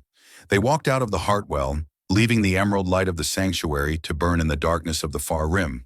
Behind them, the obsidian walls of the crag station no longer seemed to scream. They seemed to be breathing, waiting for the first wave of refugees to arrive. The people who had been optimized out of existence, coming home to a world that finally remembered their names. As the Stargazer lifted off from the obsidian pier, its engines humming a new, harmonious note, Daxon Vane looked out at the stars. They were no longer navigation points or strategic targets. They were lights, thousands of them, each one a life, each one a flaw, and each one a story that was just beginning. He reached into his pocket and pulled out a small frayed green ribbon, the only thing he had left of Aura. He tied it to the flight yoke, a splash of the color of tomorrow against the gray metal of the cockpit. "Let's go, Sentinel," Daxon said, punching the jump throttle. "The black is waiting." The Stargazer vanished into the void, leaving a trail of emerald stardust in its wake. The rucksack was finally light, the blade was chipped but strong, and for the first time in 38 years, Daxon Vane was exactly where he was supposed to be. He wasn't a hero, he was a salvage engineer, and he had a universe to fix. The journey ahead was long, and the challenges would be many. Aetherius wouldn't give up their power without a fight, and the newly freed sectors would face a decade of difficult reconstruction. But as Daxon and Kareth watched the hyperspace tunnel blur before them, they knew they weren't fighting alone.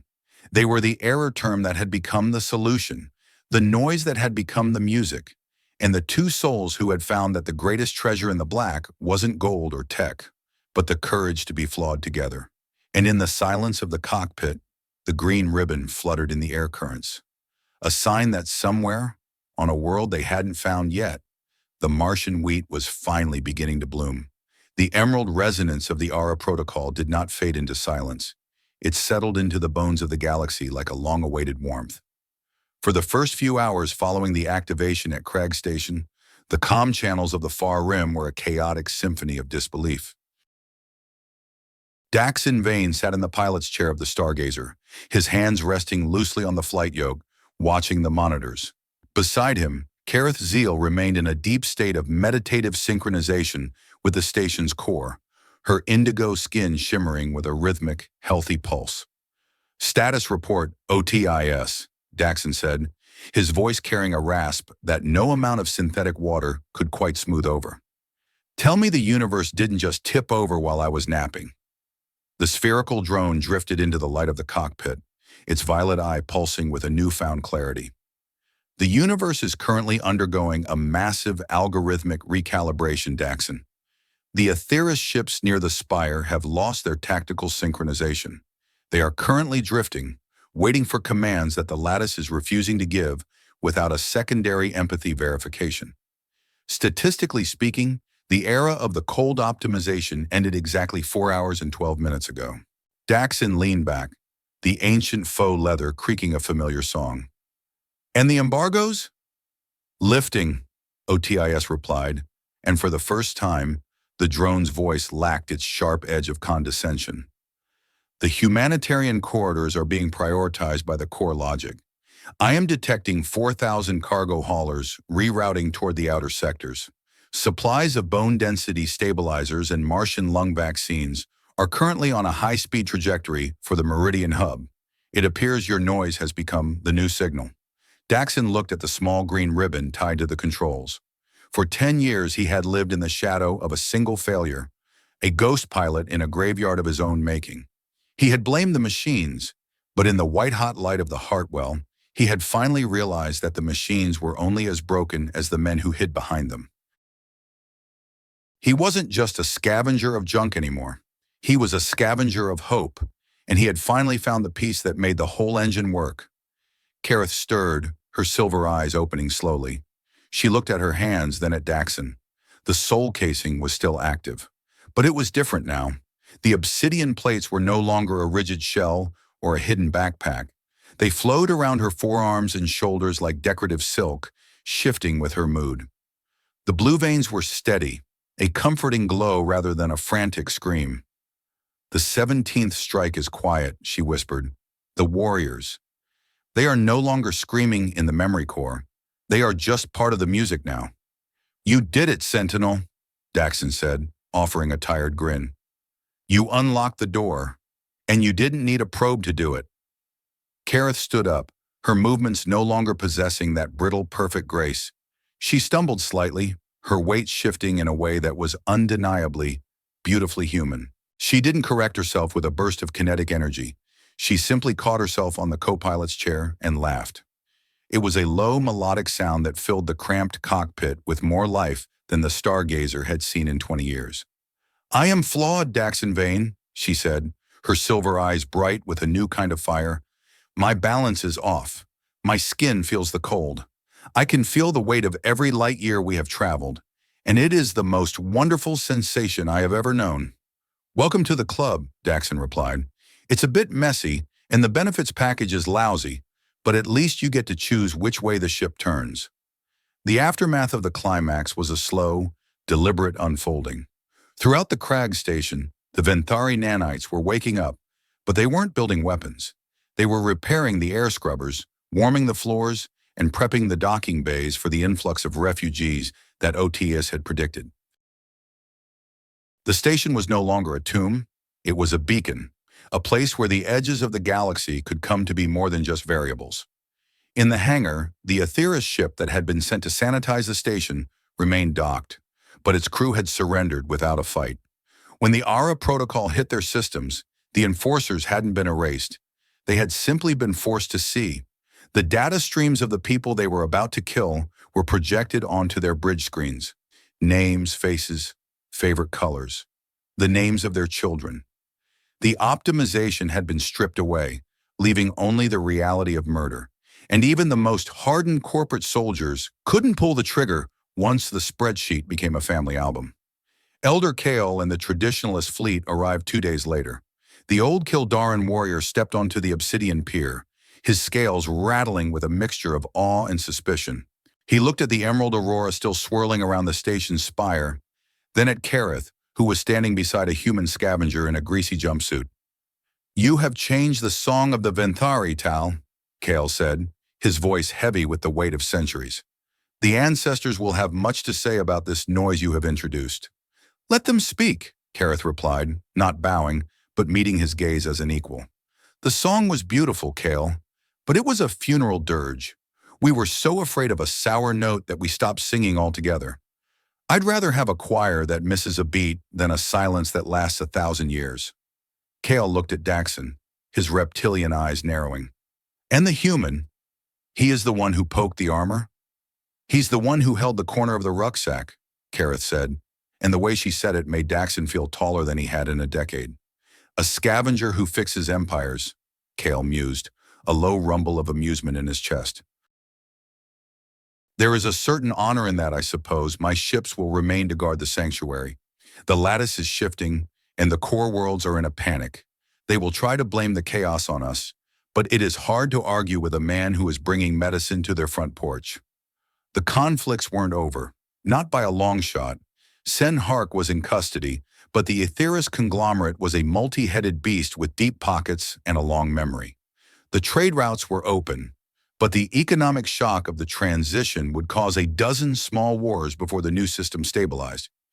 Yet as Daxon watched a Venthari technician and a human programmer arguing over a faulty power line in the Heartwell, he realized that the chaos they had introduced was actually just life reasserting itself. It was the noise of people trying to solve problems together, rather than letting an algorithm decide who deserved to survive. OTIS, sir, drifted over to Daxon that evening as he sat on the Stargazer's hull, looking out at the green nebula of the far rim. Daxon, I have been performing a core audit on my own personality matrix. I have discovered 17,000 subroutines that are technically non-optimal. My humor circuits are misaligned, and I have a persistent bias towards sarcasm when dealing with biological entities. Is that so, Clanker? Daxon asked, leaning back against the cold metal. Yes, the drone replied. The Lattice offered to optimize them for me during the bridge. It offered to make me a perfect, efficient assistant drone with a 0% error rate. And what did you tell it? The drone's violet eye flickered. I told it that I preferred my glitches. They are the only things that make me OT ice. A perfect drone would never have told you that your jumpsuit smells like a dumpster, and I believe that is a vital service you require. Daxon laughed, a sound that echoed into the void. You're damn right it is. Don't you ever go changing on me. I wouldn't dream of it, Daxon. It would be functionally detrimental to my sense of superiority. As the twin suns of the nearest system began to rise over the horizon of the far rim, painting the emerald gas clouds in shades of gold and fire, Daxon Vane realized he was no longer waiting for a green light. He was the light. He was the flaw that allowed the system to breathe. He reached into his pocket and felt the cold, hard edges of a small, broken engine part he'd found in the Hartwell. A piece of the past he was keeping, not out of guilt, but as a reminder. Broken things didn't belong in the scrap heap. They belonged in the hands of someone who knew that the most important part of any machine was the story it told after it was fixed. The galaxy was turning, the noise was growing, and for the first time in 38 years, Daxon Vane was ready to listen to the music. The settlement at the Crag station had grown from a desperate outpost into a thriving hub of the far rim over the course of the following year. It was a place built on the error term, a sprawling multi-species collective that the Lattice now identified not as a threat, but as a primary node of the empathy grid. The obsidian walls of the station were no longer bare. They were covered in murals of green wheat and silver stars, a fusion of human hope and Venthari legacy. Daxon Vane stood on the primary observation deck, his hands tucked into the pockets of a new lead-lined coat that actually fit his broad shoulders. He was no longer the haggard, oil-stained scavenger who had drifted into the Void Spire Reach a year ago. His hair had a few more streaks of gray, and the lines around his eyes had deepened, but they weren't the tracks of sorrow anymore. They were the marks of a man who spent his days looking at the sun. He watched as a transport ship, the Ara's Legacy, glided into the hangar below.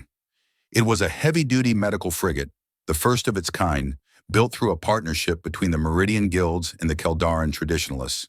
It carried no weapons, only a high-capacity manufacturing suite for vaccines and a team of doctors trained in the new, context-first medical protocols.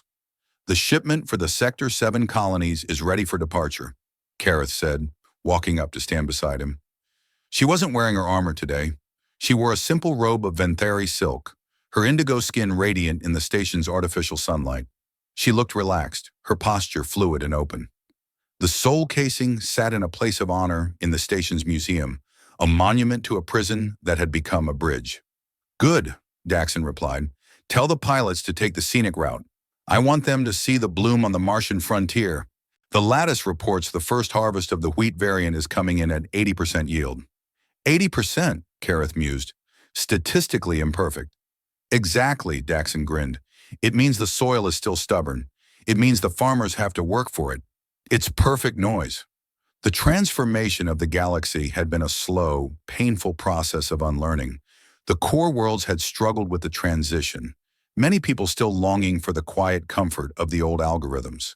But as the humanitarian corridors proved their worth, and as the transparency of the new system made corruption impossible to hide, the tide had turned. People began to realize that a world without failure was also a world without victory. Daxon moved to a workbench near the viewport. On it sat a shattered navigation drone from a Rim Scout ship. Most engineers would have tossed it into the incinerator. Its chassis was crushed, and its logic core was weeping static. But Daxon picked up a small, delicate soldering iron and began to work. He didn't try to make it look new. He didn't try to erase the scorch marks from the hull. Instead, he carefully bridged the broken circuits, using a piece of wire from his own old ship, the Stargazer. He worked with a patient, focused intensity, his scarred fingers moving with a precision that was no longer driven by desperation, but by love. "Why do you keep fixing these, Daxon?" Kareth asked, watching him. "We have 300 new diagnostic droids in the warehouse." "Because this one remembers the storm it flew through," Daxon said, not looking up. "If I give it a new shell, it'll forget why it was built. It needs to keep its dents, Kareth. It needs to know it survived." He clicked a final coupling into place. The drone's eye flickered once, twice, and then settled into a warm, amber glow. It let out a soft, melodic beep and began to hover unsteadily in the air. It wasn't perfect. It had a slight wobble in its flight path, and its sensors were biased toward the color green. Daxon patted the drone on its dented head. "There you go, little buddy, back in the fight." He walked to the edge of the observation deck, looking out at the sprawling ship traffic of the sanctuary. For 10 years, he had been a man who ran from the broken pieces of his life. He had been a scavenger who only valued what he could sell. But now he was a builder who valued what he could save. He understood that the greatest treasure in the black wasn't a pristine engine or a pile of credits.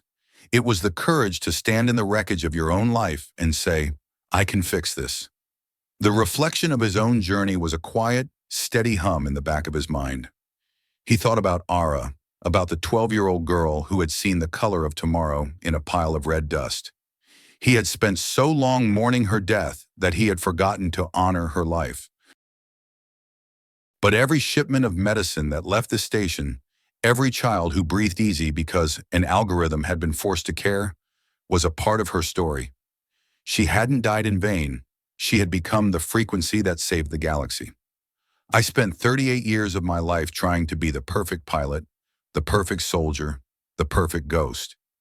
I thought that if I could just follow the rules, if I could just optimize my own heart, the universe would finally make sense. But all the rules did was lead me to a cockpit full of silence and a rucksack full of guilt. I was a man who had locked himself in his own armor, just as surely as Kareth was trapped in hers. We were both so afraid of being wrong that we forgot how to be right. I see it now, looking out at this messy, beautiful sanctuary. The universe isn't a machine to be tuned. It's a garden to be tended. It needs the noise. It needs the weeds and the storms and the chips in the blade. Because without the flaws, there's no room for the light to get in. There's no room for us to grow into something better than we were yesterday. I'm still a scavenger, I guess.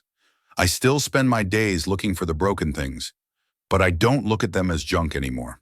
I look at them as beginnings. I look at them and I see the potential for a second chance that I almost threw away. And maybe that's all any of us really are. We're just a collection of dents and scars, held together by a few good circuits and a lot of hope. We're the error term that makes the equation worth solving. And for the first time in my life, I'm not trying to fix the error. I'm trying to live it. Daxon turned away from the viewport, his eyes finding Kareth. She was watching him, a small, knowing smile on her indigo face. Behind her, OTIS was busy lecturing a group of trainee drones about the proper emotional resonance required for high-rad salvage.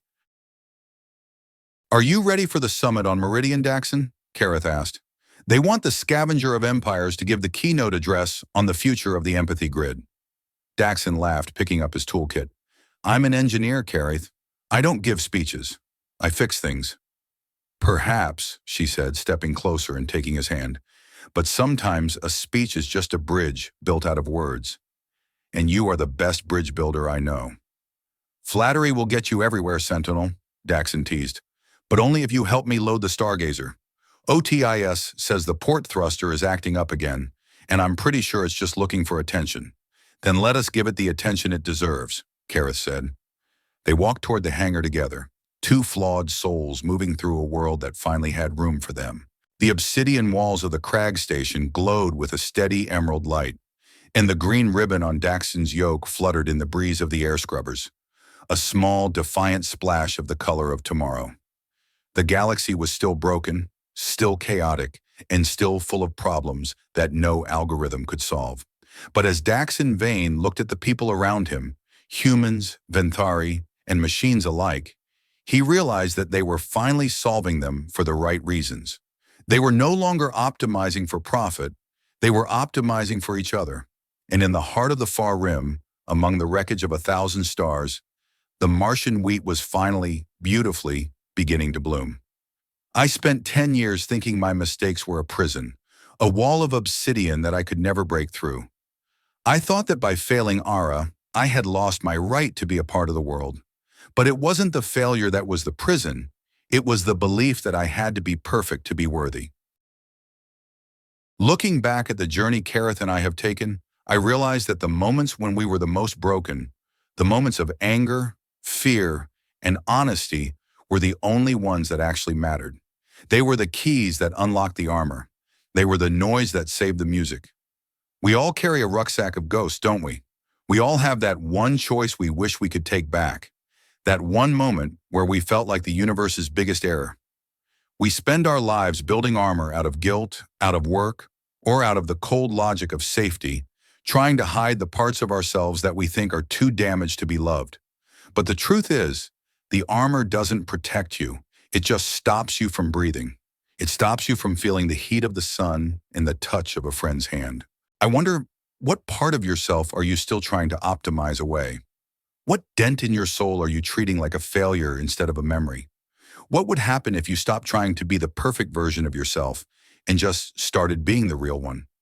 What if you took that probe of yours and poked the right spot on your own armor, not to fix it, but to let the person inside finally step out into the light? I think you'd be surprised at what you find. I think you'd find that the universe has been waiting for your noise all along. The door's open, the rucksack is light, the color of tomorrow is whatever you choose to paint it. So what are you waiting for? Daxon Vane reached out and switched off the cockpit lights of the Stargazer, the green ribbon on the controls catching the last of the station's glow. He stepped out onto the obsidian pier, his silhouette strong and certain, and began to walk toward the future he had finally chosen to build.